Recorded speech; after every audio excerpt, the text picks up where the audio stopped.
So my mother, our mother, Shyamala Harris, had one of her own, and I miss her every day, and especially right now.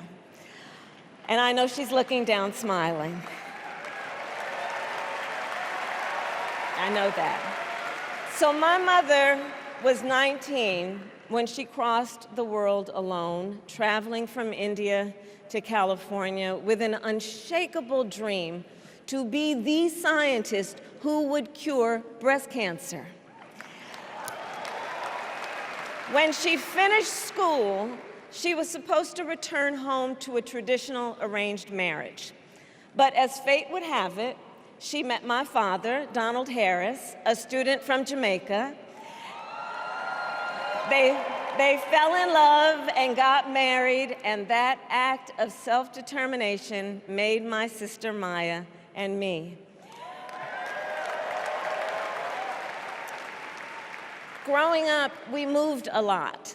I will always remember that big Mayflower truck packed with all our belongings, ready to go to Illinois, to Wisconsin, and wherever our parents' jobs took us. My early memories of our parents together are very joyful ones.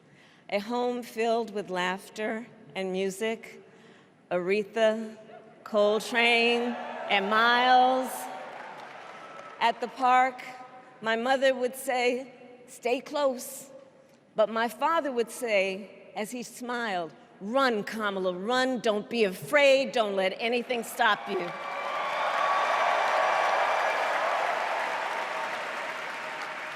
From my earliest years, he taught me to be fearless.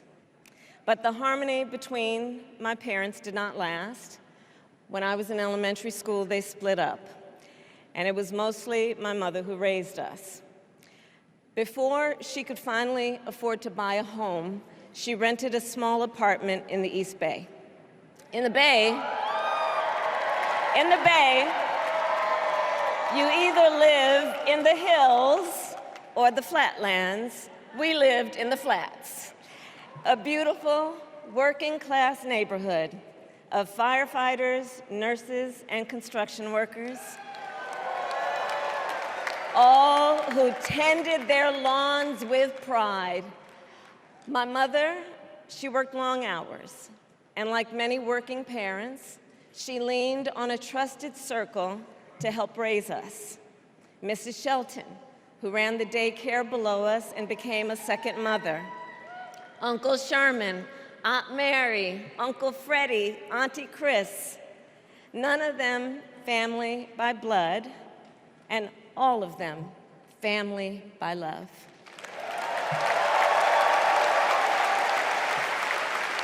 Family who taught us how to make gumbo, how to play chess, and sometimes even let us win.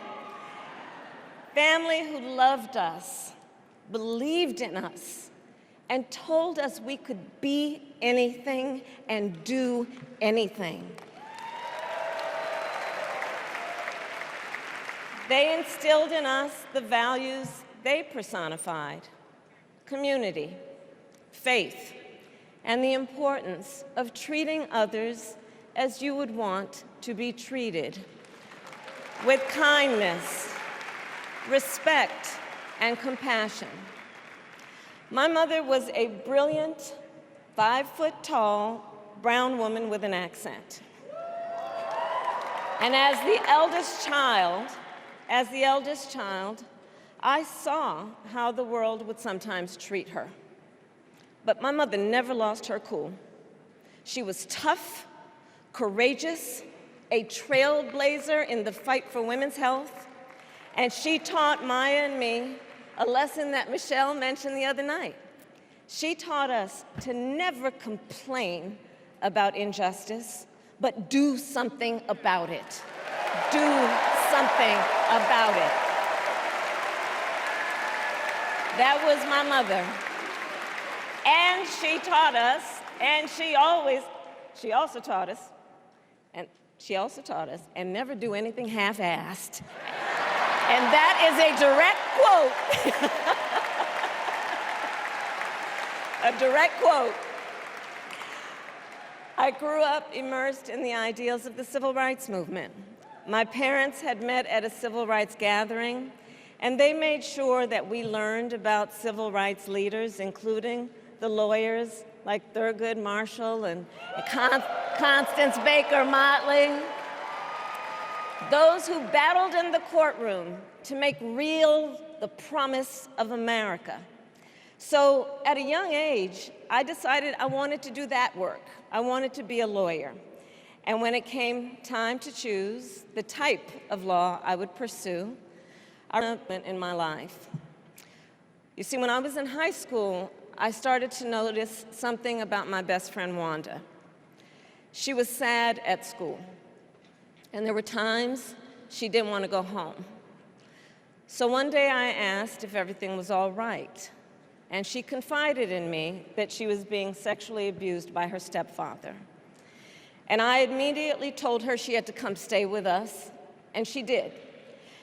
This is one of the reasons I became a prosecutor, to protect people like Wanda, because I believe everyone has a right to safety, to dignity, and to justice.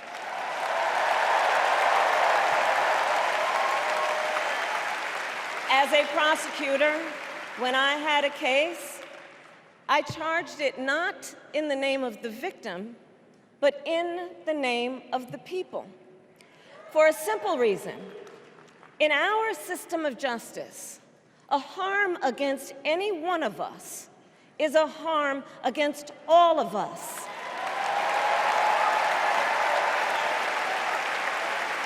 And I would often explain this to console survivors of crime, to remind them no one should be made to fight alone. We are all in this together.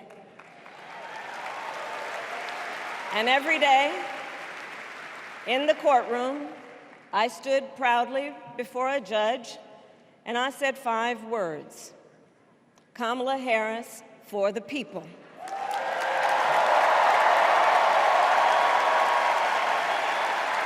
And to be clear, my entire career, I've only had one client, the people.